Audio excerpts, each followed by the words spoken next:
thank you all for coming out tonight. It was actually, I know many of you are actually not here in Iowa, but I want to let you know it was a beautiful day here. Many of us, I won't name names, snuck out a little bit early, enjoy some of the nice weather. So if you're new to this series, let me just let you know what'll be happening. We'll be starting the open mic in just a few minutes, and then that will go up. We'll see how long it goes, but then when all the open mic readers have finished, we will then go to Ralph for his reading, and then there'll be some time for Q&A at the end. If you do have questions at any time, you can kind of put them up through. I guess the Q&A would be preferred, but we will, I'll be kind of checking the chat around as well. So, all right, and then I just wanted to introduce Sherry Huber-Otting, who's from the Hearst Center, and was just going to say an announcement on behalf of the Hearst. Hey, thanks, Jim. I just wanted to say this is Sherry Huber-Otting, Programs Coordinator at the Hearst. I just want to say thank you to Jim and the Final Thursday Press and everyone involved in bringing the Final Thursday Reader Series to us, and for all the flexibility with doing it online. We really appreciate all that work, and thank you, Ralph, for being our guest author tonight.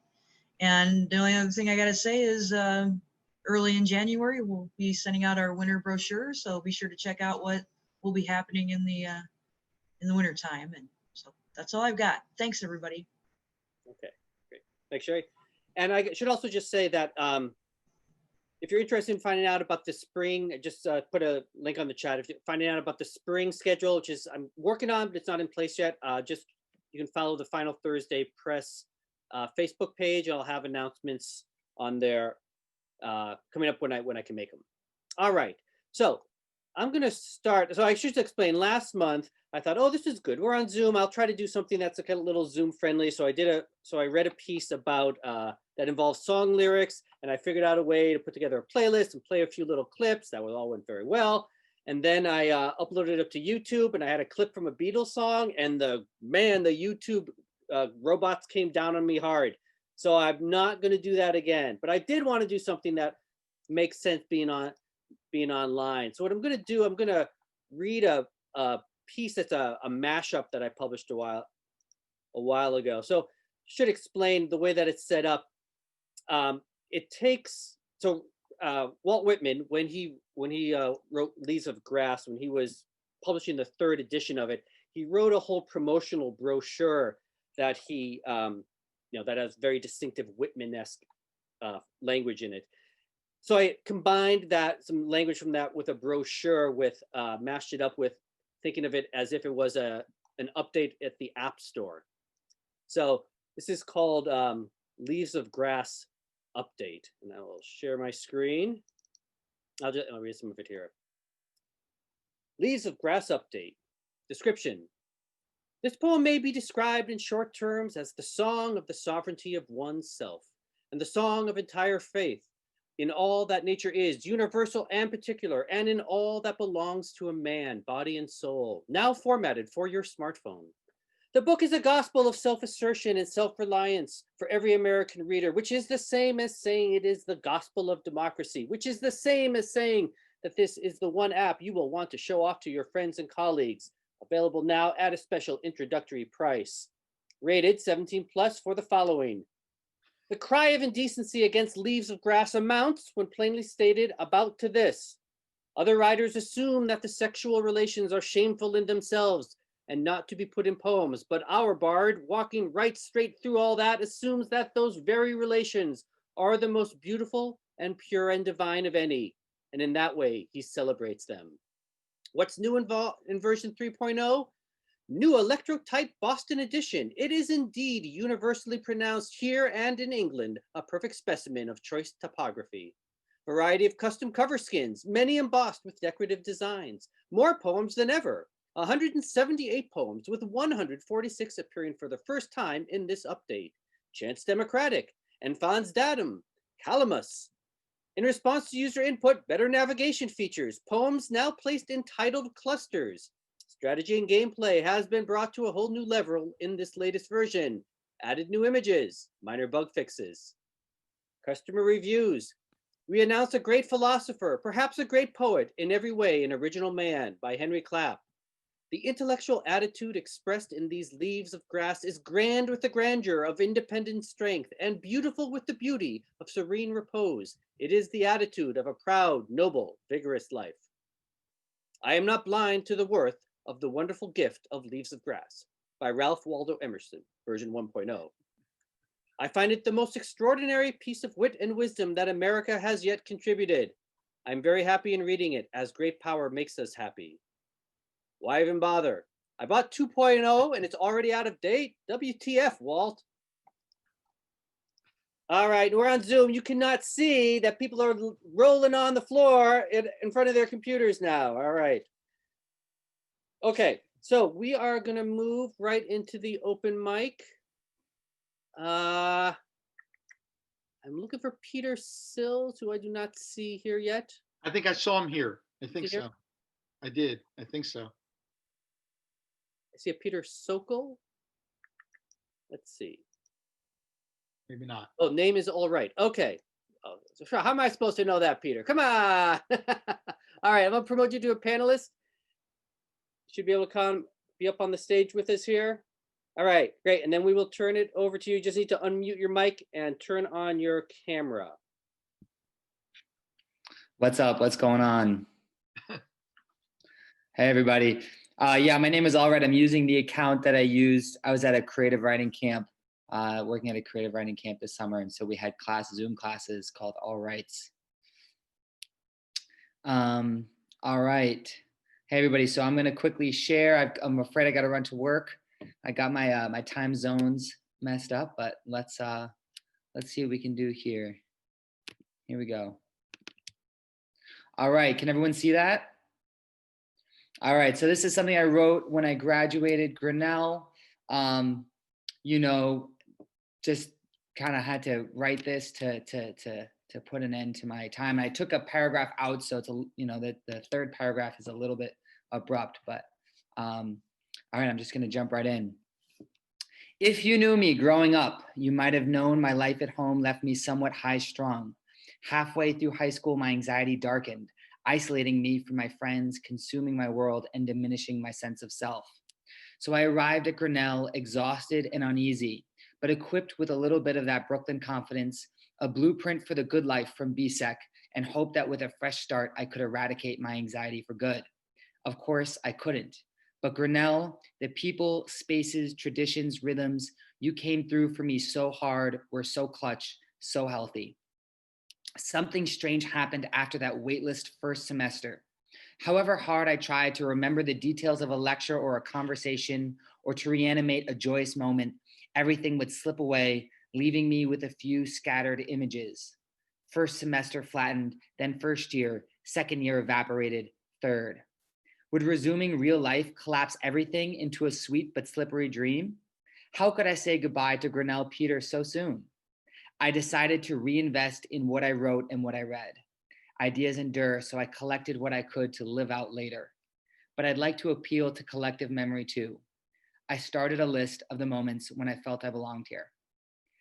If you ever ordered my pasta, read my party emails, critiqued my writing, expanded my awareness, if you put me to bed, partied at my mom's, picked me up in town, if we biz bathroom freestyled, afternoon ping pong, adopted a house and kicked it there, if we demolished a chair, lobbed library tea bags, tagged a table, invented a handshake, if we ever walked down a wide, quiet street on a drowsy evening, the pavement, homes, and tree trunks spotted with buttery sunshine and giant shadows, all bobbing and breathing like a leopard print tunnel to suburban bliss, if we ever cleaned a lounge or sipped a splashdown, if we kings cupped, cuddled, come and go run, P-card shotgunned, plotted on Burl's Fifth, burped, hissed, helicopter flipped, improv'd a sketch between giggling fits, if we dined in Israel, Vietnam, Prague, Puerto Rico, squeezed around a D-Hall table, if we rum-ferried, fed and wined, fantasy camp sang, lockers clanged, if we pulled solitary all-nighters because grinding your heart out enriches everything else, if we ever whiteboard ward, 1008 porched, BNS brainstormed, if we made contact, inanely group chatted, DJ'd, sweatily hydrated, if we harmonized in the shower, flung soap at each other, shared the same nozzle, If we nuzzled, instructed, brushed teeth together, rushed to a lecture, snuck throughout Berlin, danced, kissed, futzed around campus, perched on a sill or a couch or a mountaintop. If we ever ripped off our shirts and wagon wheeled, walked the tracks, whipped it to Walmart to catch the last hot pink folds of a sweet tart sunset. If we belted out Mr. Brightside, rallied at rainy relays, marched on March 1st, balled out in Bhutan. If I sang quietly to you in private, confided in you in confidence, provided for you a platform. If we were Grinnell in the little way we could be, then please know I treasured it all, and it all left me feeling a lot less lonely.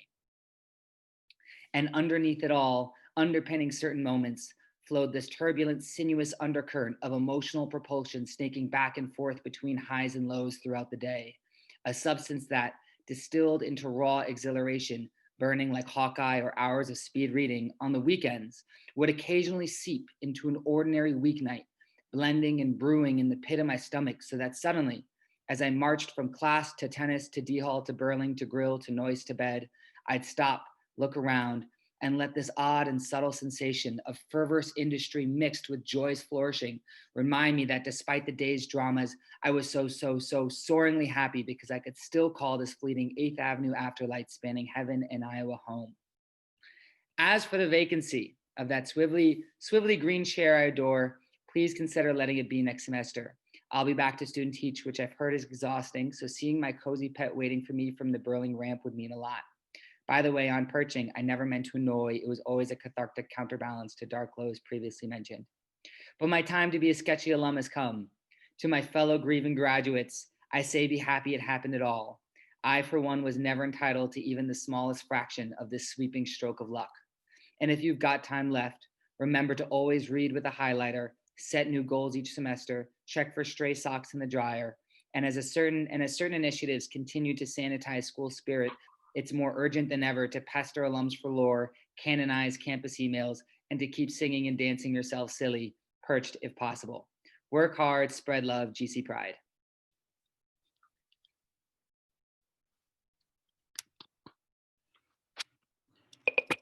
All right, thank you. All right, thanks for listening. All right. All right, enjoy the reading.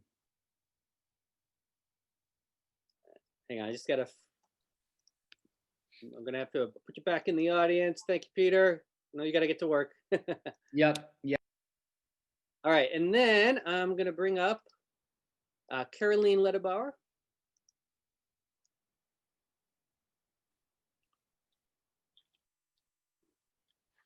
Nope, I brought the wrong person up. Oh man, I should have known that would happen. Sorry, hang on. Try it again here. Rank amateur operation. What are you going to do? Okay. So Caroline, if you can make sure to just turn on your mic as well as your camera. There you go. All right. Yeah, I'm not outdoors, but it looks like it. Okay.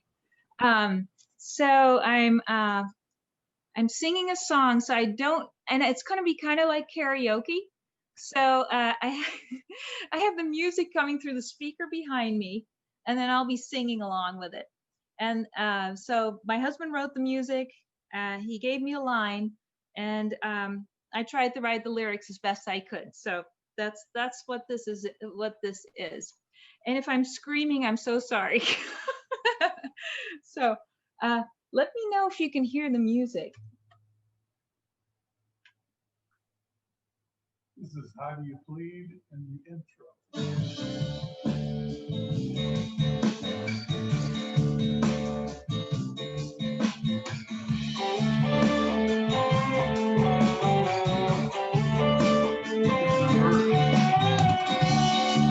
The insidious lies drop the scales from our eyes.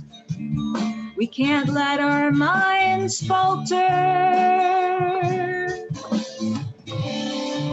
Look behind the disguise as he plots our demise. We're gonna be left at the altar.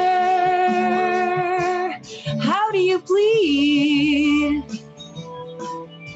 when everybody's hurting? How do you plead when nothing you say is certain? How do you plead When will they drop the curtain? How do you plead? Have we opened up our eyes? Scores of people are dead as the virus is shed. You draw all your flock to the garden.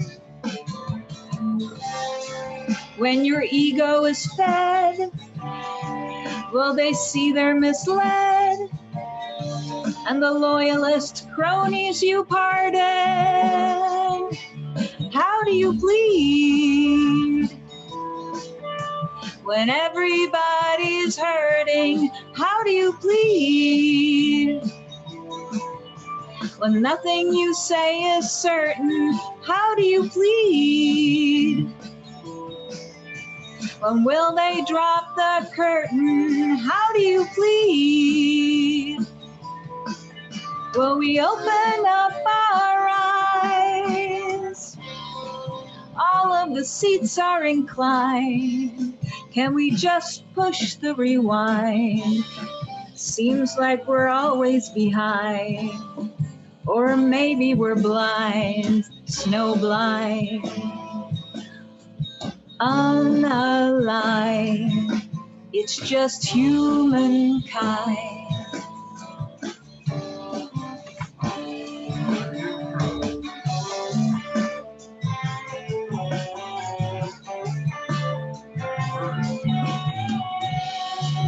It's not what you believe, but they follow your lead.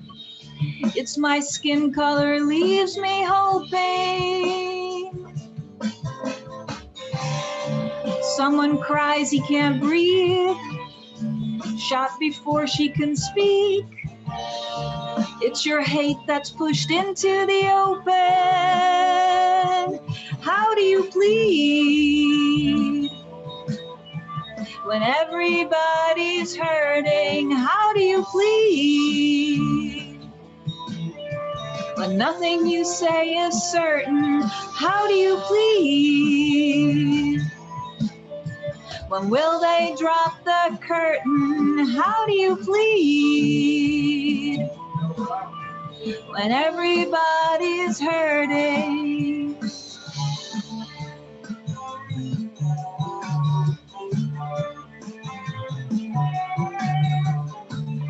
Probably a fade out.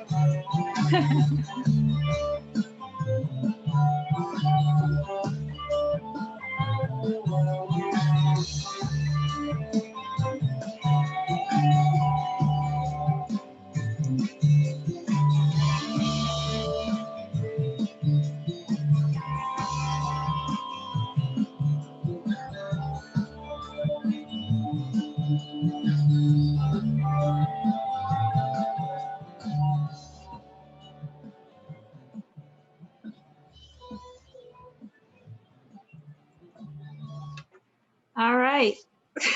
All right, nice use of technology, Caroline. I'm very All right. Yeah, the fade out was manual. All right. Hey, now is that something that's gonna get released to you? I know you were thinking about that. I know you're thinking about getting some music, some Ralph's music released, right? Come maybe.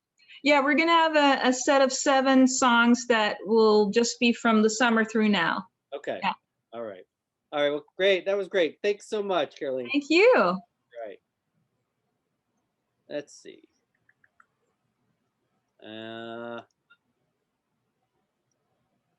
All right, put you back in the audience there, and then let's see, Miriam Tibbetts. Let me pull you up here. Oh, good. You do not have an alias that I did not know about, so you're much easier to find. All right, and then Miriam, you just make sure to turn on your. Whoops, did I do the wrong person again? I did. Oh my gosh. Sorry, Mary Avenatti. Avenatti. Like what? Not me. All right, one more time here. Okay, Miriam, if you could just make sure to turn on both your camera and your microphone, then you should be all set to go. Okay, wonderful. Great, perfect. So I'm not going to share my screen. but I am going to read a couple, if I can get away with them, a couple of poems that I wrote during a mentored advanced project that I did with Professor Savarese last semester, which ended unfortunately in an online format, but it was a wonderful project, and I really appreciate Professor Savarese's support.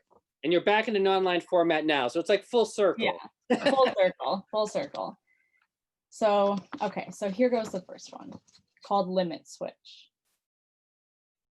Delicate and vernal, at first the pilot blooms like a hot sprig of squill.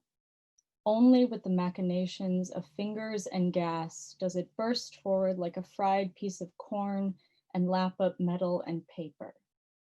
A single wavering stem carries the faith that the small and greedy things in this world can be contained. But deep inside roils a factory of vengeance, a blight against skin and wooden cities. In this game, there is no prize.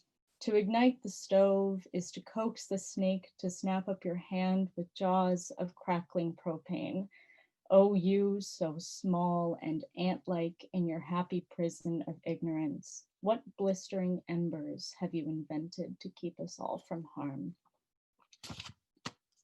Okay, and now I'll read a slightly longer one called Containment, after Deep Selfishness. I palpated the dawn in the groaning forest, a fat scrap of shadow shaking in the mist. I sniffed and hunted through the snow like a bird with a woman buried deep inside it. I can't recall my magpie form, this woman fragmented, nor the hunted look about her soul whose captive footprints melted away the frozen Mississippi. In another dream, we trudged together always, like two yoked eagles. The forest deepens. The light spears us full of quills. I entered the trees and greed rolled off my shoulders like smoke. Bound, I took no notice of the earthen path, nor my humanity as it shut itself to me. That morning, the mist was so tender, I pursued it desperately to the shore of a great lake, whereupon I licked my skin with my rough tongue till it opened up, bristling blue and gray. A heron darted its head down into the water, dredging up a single frog, which kicked out at me as it was swallowed alive. Okay, that's it. All right. Thank you. Very nice. Thank Mary. you. Appreciate it. All right. Be back in the room. We have one more open mic reader. Let's see if I can get somebody up here. Just on one. Try it once to get it to work. Yes, I think I did this time. All right, Kim Groninga will be coming up on the panel here. Slowly, apparently. There she goes. All right, and then Kim, you know the drill. Just make sure to have your camera on and your mic unmuted. You're good. Awesome.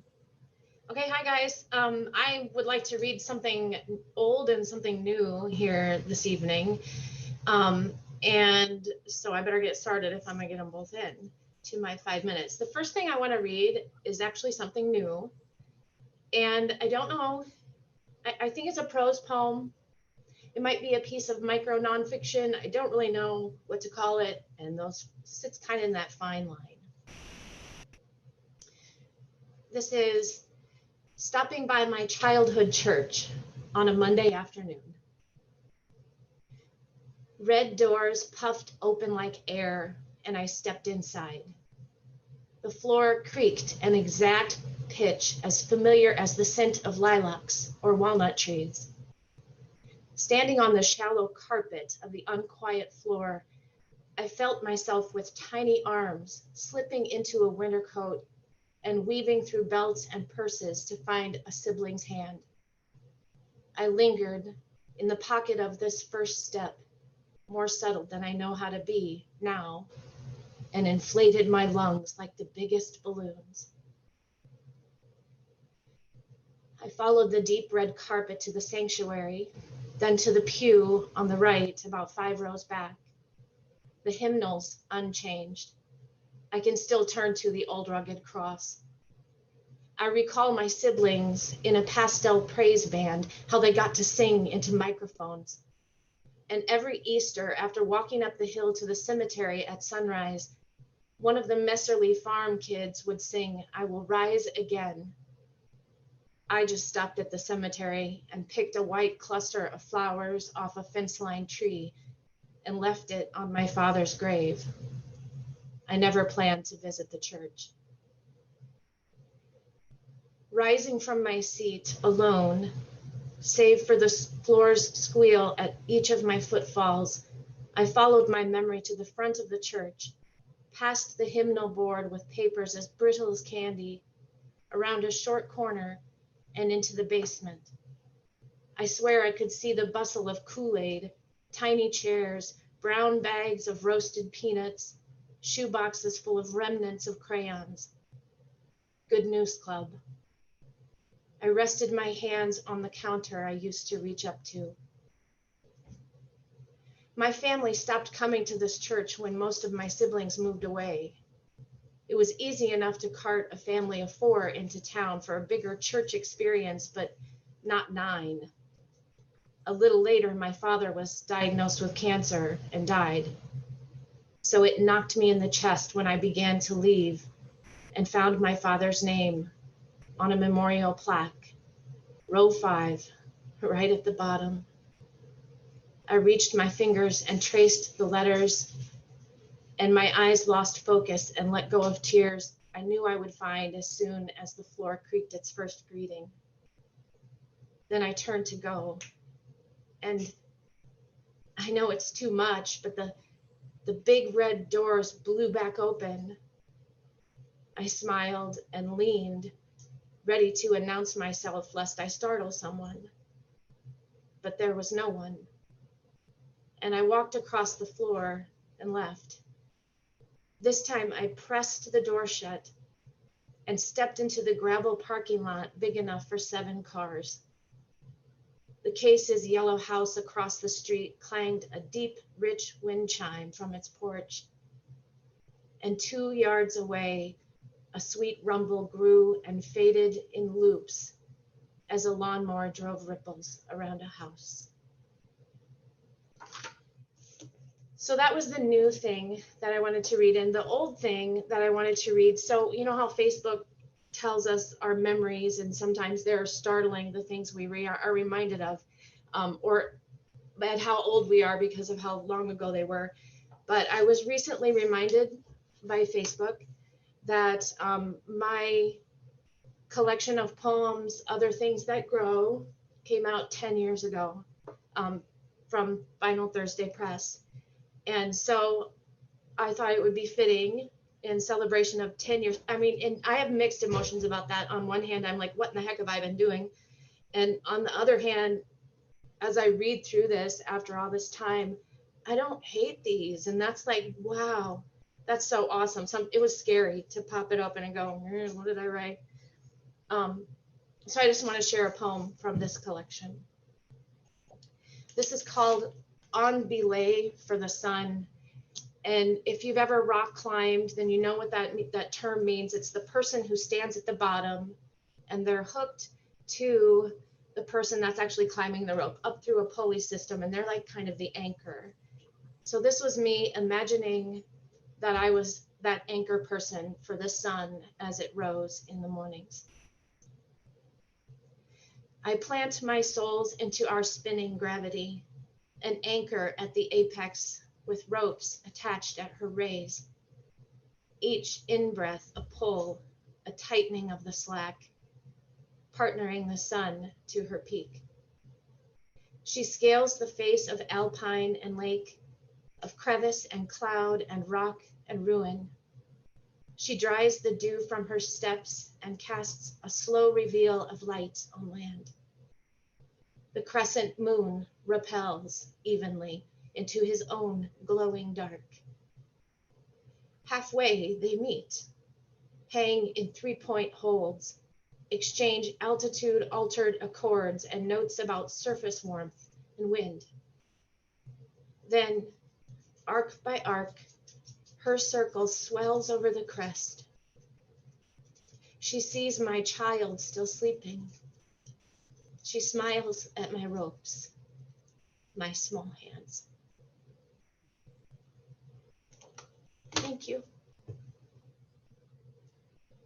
Kim, thanks so much. That was great. That was great. Thank you. Back here. Hang on just a second. Okay. And feel free to give it up on the chat for all the open mic readers. Thank you to everyone who decided to step up and do this different thing. So much appreciated. One of the things that's been, I think, really distinct about this reading series over its 20 years. So, and we're almost exactly on time, so that's even better. All right, I'm gonna now kind of shift gears a little bit, and the main thing I need to remember to do is to make it possible for people to buy Ralph's book. Right? I know Steve's on here, and he would be very upset if I did not do that. So I'm putting the link on the chat if you want to get his book directly from Ice Cube Press. Of course, you can also get it on Amazon, but why would you want to do that, really? So I'll just say a few things here. It's the third time that Ralph's been either in the reading series or at UNI. The first time was way back when. Some of you may remember the reading series was in the second floor of Bodigan Books in Vibe Coffee House with no air conditioning. Could get very warm in there, and we would just pack people in, sitting on old couches, and we'd kind of have to tell people to order their espresso drinks before the reading starts, so it wouldn't be loud and interrupted. But anyways, that was when I really first met Ralph, and he was then reading from his book Reasonable People, a memoir of autism and adoption, a really profound, really moving collection. And it's hard to believe that must have been a long time ago, because now DJ is like an adult and a recognized poet in his own right. So so that is some time that I guess has passed. And he was up here just a few years ago, spoke right at UNI about his collection, See It Feelingly, classic novels, autistic readers, and the schooling of a no good English professor, which was a great combination of critical work and a kind of reader response might not even be the right term, but really personal encounters with novels and with readers who were autistic readers who were offering interpretations that really expanded his sense of some of these works. But tonight is here to talk about When This Is Over, Pandemic Poems, which has this great cover. It's a book that has recently come out. So with that, I will turn it over to Ralph. Ralph, welcome back. Thanks for being sort of here. Thank you, Jim, and everybody at UNI. It's great to be here. Thanks also to Steve Semkin and Harley McElrath at Ice Cube Press. And obviously, thanks to everyone who's in attendance. So I wrote these poems from March to July and quite literally tracked the pandemic, trying to write something almost every day. So I'm going to start with the first poem I wrote to sort of in the collection to sort of give you a sense of just how strange I thought this was. We all thought it was when things first shut down. So this poem is called Virtually Everything. The sun has been postponed and the moon canceled. The robins promise to reschedule, as do the daffodils. The clouds make masks in the great factory of the sky. The horizon is a hospital. The river watches TV all day long. What's on Wetflix? Asks the trout. The chipmunks, those teenage hooligans, have stolen all of the toilet paper, strung it like festive lights in the trees. This is what you cannot have. The street is an empty supermarket aisle. Each of us now a canned good. The sidewalk, poor thing, won't stop sulking. The chimneys cough. It's still cold in Iowa. The virus calls yet another cab or Uber. And all across town, the teachers, like agitated healthcare workers, screen their students. I'm going to read a couple of poems sort of about teaching. I never thought I could ever write a poem about teaching, but Teaching online, I found to be really almost unfathomably strange. People seemed as if they were on the moon. So this one's called At the Zoom, and it's dedicated to my friend Lorraine Whittington, a wonderful teacher of many years. We speak of wanting to reach our students as if they were cups on a high shelf or a cabin in the deep woods. My voice, a pair of boots, and caring, a kind of blister. We reach for the stars or an early grave, a boiling point or an impasse. When pursued, the antelope can reach speeds of 60 miles per hour. The human arm is a tape measure, extending, then snapping back. The mind, a carpenter whose calculations can only be off. Measure once, cut 1,000 times. This morning, teaching, I felt as if I were a child at the Zoom, watching the lions in their virtual enclosure. Let them devour me, I thought, as I slipped through the bars and fell, accidentally, of course. I'll read one other poem about teaching and really also thinking about Black Lives Matter, about the virus, about that man in the White House. As many of my friends know, I have an autoimmune disorder that requires immunosuppressants. And early on, I was quite apprehensive about what this might mean. How much more careful did I need to be? So this poem is called Confetti, and it actually appeared in Inside Higher Education. It may have been their first poem ever. It's as if it were the early 90s again. Instead of safe sex, safe teaching. Instead of condoms, masks, and shields. We look like welders in the latter. The sparks of learning never quite reach us. Everything intimate has been curtailed. Even the birds must use bullhorns to sing. We're like astronauts with giant, inflexible gloves who cannot turn a simple screw, and for whom space, that watchwork of stellar confetti, is simply an abstraction beyond the helmet or on a screen. My college calls it in-person instruction. How about after-person instruction, or even under-person instruction, as in the professor lay beneath a pile of plastic, the earthquake having not quite killed him. Soon we'll all have our own Pope-mobiles to scooter around the classroom as if retired and putzing or putting. Hey golfer, what's your handicap? Mine's a problem of fending off infection. So now I must out myself as unwell. A colleague whispers insufficiently devoted.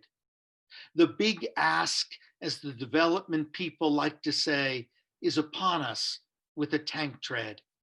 Every institution, whether it's whatever its rhetoric, inebriate of air and dollars. It too yells, half cynically, I can't breathe. When the specialist first prescribed immunosuppressants, he explained them to me like this. You're sending troops out onto the streets of your body to quell a rebellion. You're the president or king.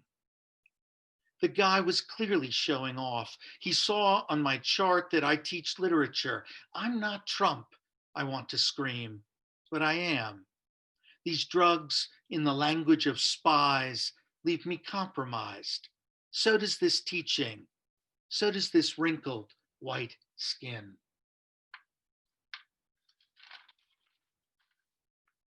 So I remember the first couple of months, I thought a lot about the word transmission, hearing it. It's one of those wonderful words in English that moves in many directions. So this poem tries to play on some of those meanings. Breath. As if love were a funny car with tilted up fiberglass chassis, and emotive strutting. The virus now, its engine, and loss, its live axle. Just watch it move. Transmission from the Latin ascending over or across, as if the space between two people were a canyon and the virus a footbridge. Please wash your hands. Like radio waves, our prayers search for a receiver. This thing, I pretend, is simply a game of telephone, what the British call Chinese whispers. A child mouths the word death into her mother's ear, who then sends it up the mountain of misunderstanding, switchback after switchback. When it reaches the top, it finds merely its rhyming partner, breath, an airy bride on the threshold. In this way, a caterpillar, passed from ear to ear, becomes a butterfly.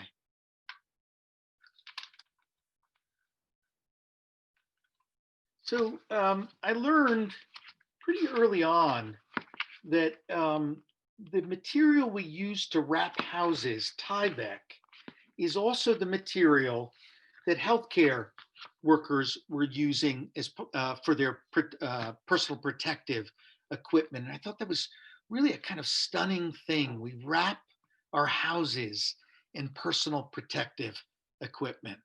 So this poem tries to play with that oddity. And it's the title poem of the book, When This Is Over. Every house in the neighborhood is on a ventilator. It's called an HVAC system, which, among other things, moves fresh air in and stale air out. Think of it as a lung within lungs. Think of it as intubated living. A house has to breathe, my HVAC guy says. He's a doctor of sorts. A sick one doesn't. For decades, we've wrapped our homes so tightly in Tyvek that even our thoughts can't escape. Every mind's an aquarium, thoughts go round and round. A stranger taps at the window. We want, it seems, an impermeable barrier, as if our lives were ships and the world a wave that would sink us. The hospital plays hide and seek. I see you. Yet we must have it backwards. The patients all wear personal protective equipment, while the chief attendings, the trees, stand naked above us. In my dream, our old Victorian climbs out of bed and says to no one in particular, come in. As some of you know, my mother lives in a facility outside of Boston in which people started dying en masse. By the time it was over, during the first wave, 28 residents died, and more than 65 were infected. The second wave has started and one person has died and a few more are infected. Somehow she remained negative. And so early on, it's very strange for me to read these poems because I'm writing them not with a lot of time having passed and knowing that she survived, but writing them as if she might die, as if I had to capture what moments she had left while I could. So this poem's called Slow Break, and it plays on the phrase fast break from basketball. The hardwoods of the nursing home softly suggest basketball, their yellowish shine like the undertaker's polyurethane. Assisted living, we say, as if the workers were point guards selflessly passing and the residents scorers. My mother, on her walker, goes in for a layup. No granny shots for her, no air balls. But the games turn darker now. It's halftime in Aleppo.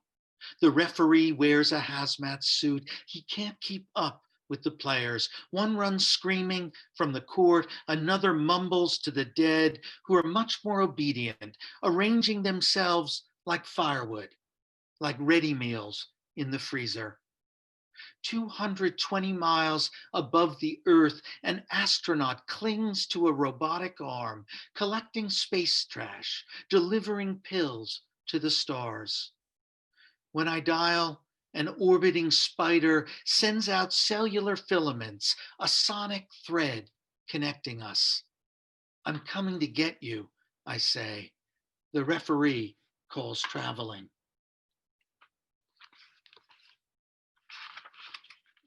The collection is dedicated to her. I'm going to read a couple of other poems. This one's called Peripheral Artery Disease. And maybe about 5 years ago, my mother, who was a lifelong smoker, her foot turned black. And she was facing a very grave situation, including the possibility of amputating both of her legs. And she had this half a day long surgery, a kind of bypass that used synthetic arteries to redirect the blood. And she was able to keep her legs, but she had to quit smoking.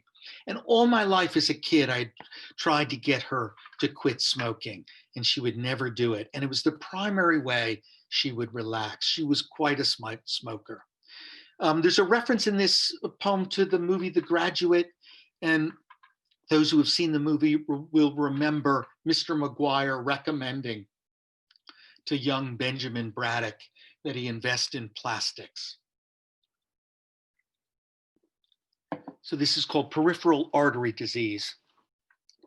It took the surgeon half a day to replumb you. From the waist down, you're Mr. McGuire in The Graduate. From the waist up, fiery Benjamin Braddock. For 60 years, you'd smoked in every predictable place, but also on the tennis court when changing sides and in the shower when sopping wet.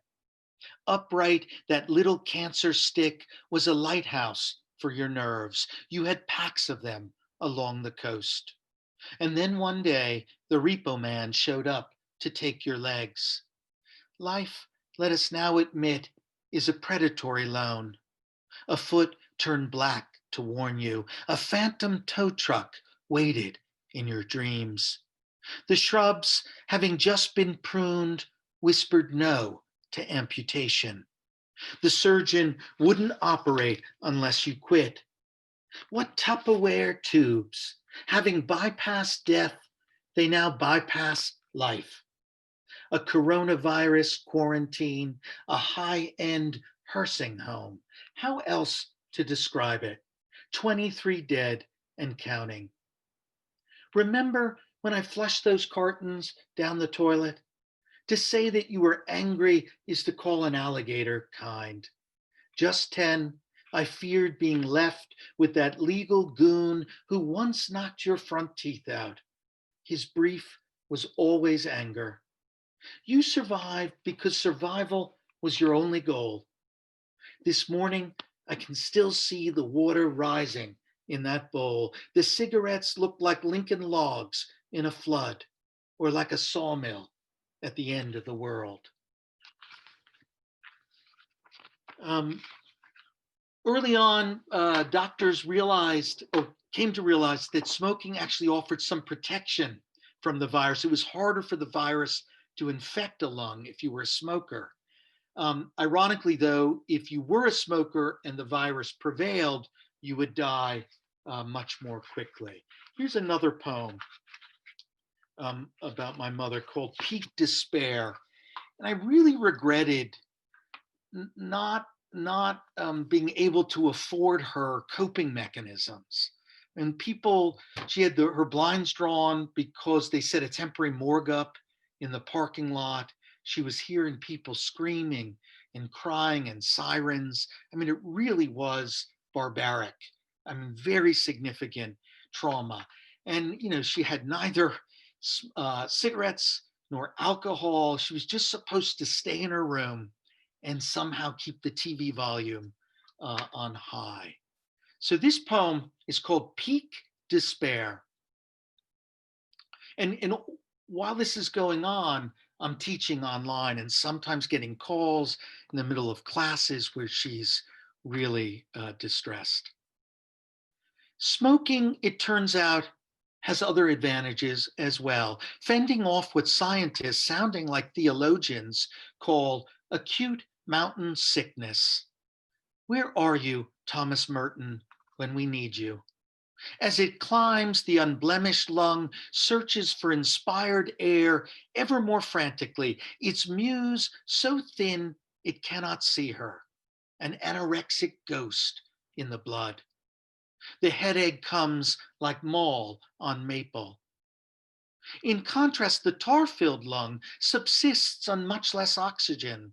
It's just another day at the exhaust pipe in the garage or at the bottom of the pond in winter. Say hello to the fish. Smokers at high altitude are like Texas oilmen extracting every last drop of crude from the air. They play pinochle in their tents and sleep like babies. It's almost a joke. What do Mount Everest and a nursing home have in common? The climbers bunch at the top, waiting for a chance at death. A body should never be a temple, and abstinence its spire. Why preserve ourselves like grass-fed cattle in a pen, or like an enviable home in the historic district? No, you cannot paint your front door red. Okay, boomer, says the virus. Mother, I've left you unprepared and undefended. To the honorable Sherpas at your facility, masked and long at a broken point, I proclaim, uncork the cigarettes and light the champagne. Let wellness drown in the warm lung of the sky. You could have waltzed your way up the mountain, discarding your butts like oxygen canisters, a happy hypoxic.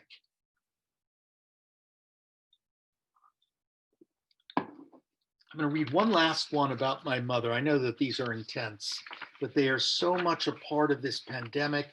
So many friends. I'm sure you all have relatives in this sort of facility, and it's just been really, really difficult to manage. So this poem is called Floor Mats.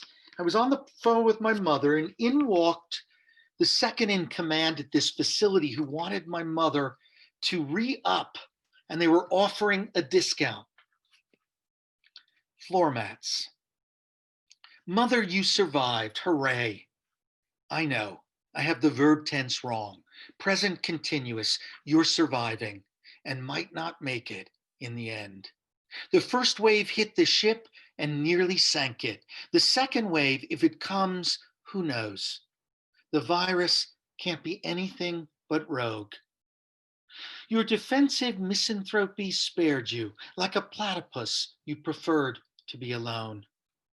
Last week, the manager of your resistant living facility showed up in full regalia, mask, shield, and gloves. She's Corona's loyal servant and money's eager hound. You know, Sheila, she said, the people who have died, 28 at last count, were much older than you and less healthy. You're 83, need a walker, and have more tar in your lungs than on a rooftop. Like a military recruiter on the battlefield, the woman waved a signing bonus at you. A white flag would have been more appropriate, and a discount for all that you'd endured. How about a death camp golden parachute? How about a parachute of any kind? The CEO of your commendably profitable facility descends like Jesus from the sky. He reads a lawyer's careful commandment on YouTube. I hear, I think, a shell land down the hall. I just don't have it in me to move, you say on the phone, like an infantryman who's been hit and who's lost too much blood. I joke because I don't know what else to do. Hold out for a better deal. Go for the floor mats and the automatic windows. All right, two more. These are political ones in honor of that thing in the White House who looks like he doesn't want to move. This one's called 2 Degrees, and I'm sure we all read about murder hornets. 2 degrees. Let us now praise the Japanese honeybee, Apis cerana, which alone cannot defeat the much larger and more vicious murder hornet, Vespa mandarinia. Just one or two of the latter can destroy an entire hive, moving in like winged, up-armored Cossacks. After decapitating the honeymakers, they stuff their yellowish-orange mouths with larvae and pupa. Yet a miracle, not so much on ice as in the oven, sometimes occurs. The honeymakers practice a technique called bee-balling, which involves swarming their attacker and collectively cooking it alive. The bees move their flight muscles to generate heat. They can withstand temperatures 2 degrees higher than the hornet. How about we try this with that predator in the White House? Surround him with human warmth, kindle him, you might say, with kindness. Of course, the American honeybee hasn't yet developed such a defense, perhaps because it's insufficiently eusocial and maybe even indifferent to the fate of the hive. You want me to wear a mask? Well, you can go screw yourself.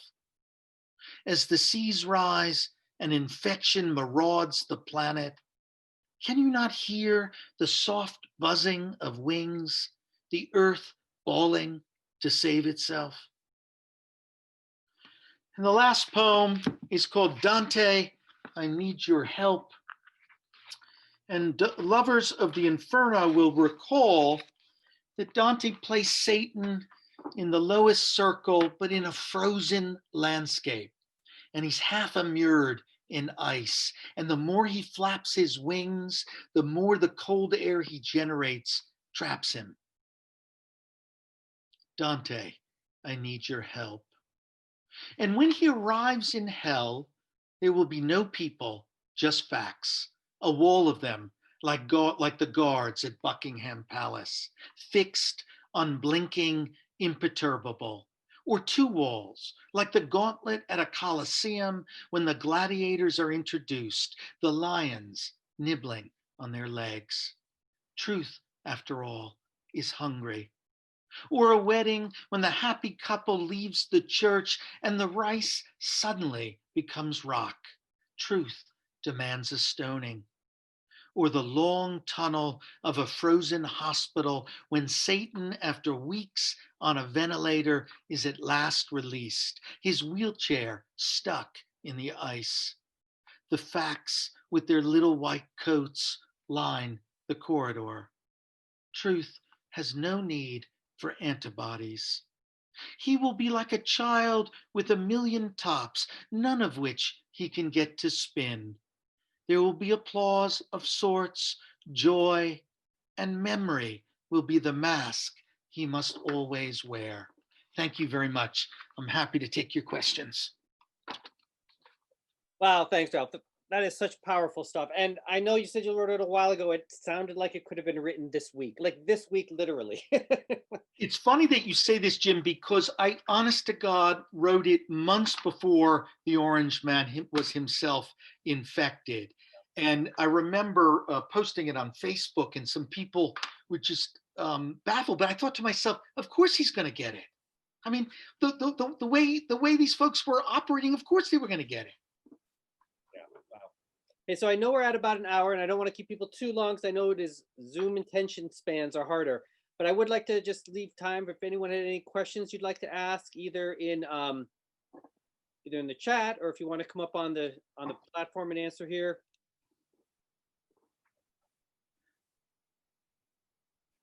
Okay, Marty, let me give you just a second there. I will put you up on the stage here.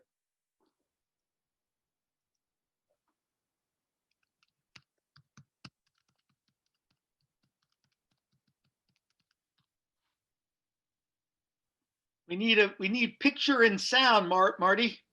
See what I can do, Ralph. We've got, here we go. Hey. There he is. So amazing reading. Great to see you, Ralph. Thanks for inviting me. I wanted to ask you, so I've known Ralph since Ralph was a freshman at Wesleyan, and he was an absolute tornado of poetic intensity at that point in his life, and was just productive and insistent and urgent and just suffused with this whole kind of like volcanic wildness. And you've always been wound that way. Your life has gone in all sorts of interesting veers. You've come back to poetry so powerfully in the last year or two. I'm just wondering sort of what that has felt like to you, to be diving so relentlessly back into this first literary love. What's that experience been like for you? Wow, great question. Marty was the head resident in the dorm complex. And if you write to me, I will tell you about a bet he lost and what he had to do. But I won't spend the time we have here. There is somebody on this Zoom. I see his name who might be able to fill people in. A couple of things. The book that I put out in June, Republican Fathers, was written over at least 20 years. And some of it had to do with waiting for people to die so I would not be sued, because these are very famous, nasty, nasty Republicans I grew up with. I grew up with their kids. So that book was so weird, having so much time on my childhood. And some were written 20 years ago, some were written the last 2 or 3 years. This book was the strangest thing ever, because I literally felt like the old William Carlos Williams idea of poetry as news. And it's like I had Velcro and I'd attached myself to the latest announcement about the virus, and also tracking my mom. And your folks are in a facility very close to my mom. We talked about this, just being so stressed and not able to do anything really about it. I have a book coming out in 4 months, another poetry book, and another one after that. So what is it about? I think I took some of the pressure off. I think by allowing myself to suddenly, I published poems. I've published poems for the last 30 years, but putting books out, you're suddenly declaring yourself as a poet in ways that individual poem publications, they haven't rented a bullhorn the way a book rents a bullhorn. And I think having done a lot of writing of other kinds, and having written poems and being very private about it, I suddenly, things fell into place. And now I just don't put so much pressure on the poem. And it's been amazing.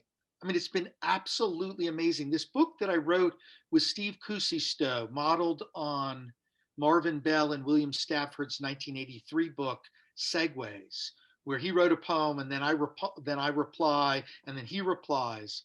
We wrote it in 4 weeks. It's 65 poems apiece. There were some days, but I just felt like I was inside poetry, or poetry was writing me. Doesn't mean we didn't go back and revise them and stuff. I love your question, because it is absolutely who the youngest me, including being in Annie Dillard's writing workshop and being told to stop writing because I was the worst writer she had ever encountered. Honest to God, I still have it. And I remember she had to read my senior thesis. You know this story, Marty, where she said, and this is my greatest comeback ever. And I've had some comebacks, as you know, Marty, to some very, very important and powerful people. She said, "You're the only one I was ever wrong about." And I said, "How would you know? You discouraged so many people. It's just because I'm a masochist. I kept at it." Okay, that was a really long answer. Any other questions? Yeah, there are a couple in the Q&A. Let me just say, Caroline, who you heard earlier, asked, was really struck by the images of the first poem compared to the images in the poems about your mom. Really, found it all very sharp, playful. But she was wondering how those images developed over the course of the pandemic. Yeah, so you can see that I didn't read the poems I read were not in chronological order, the order that I wrote them, but they were definitely like zones or domains where if I'm writing about the Orange Man and thinking about Dante or the Murder Hornet, when that dawned on me, I mean, I could barely stay in my house. I was so happy, thinking this is perfect, because the biologist's description of the orange and yellow murder hornet just seemed like it was asking to be, the analogy was begging to happen. So the ones about my mother, there's a different tone. A couple of them look back to being a child. She's very, very unhappy marriage, a lot of violence, and also thinking about what did it mean to survive that and now try to survive this. The first poem I read was just like, what is happening to all of us?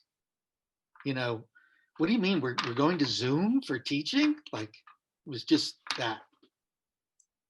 And then Steve had asked one as well, the publisher of the book, that thinking when he first was sent this work, he thought this is the last thing that people need, but now thinks it's like so pertinent what you're doing, and he's wondering if you've heard from readers either way, like too much or this is what they needed to hear. So mostly it's a little bit like a pool, going to the pool in April when the water is cold. The first toe in the water is tough, but then once you get in, they're like, this is exactly what I needed.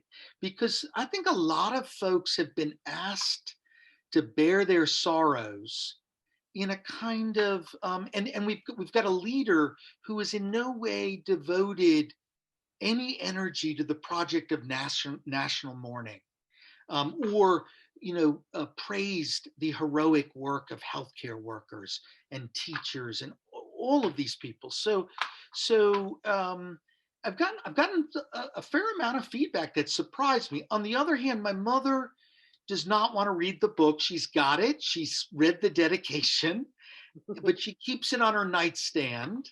And she loves the idea that somebody has provided a kind of testimony to what she and her friends and so many people in America have endured.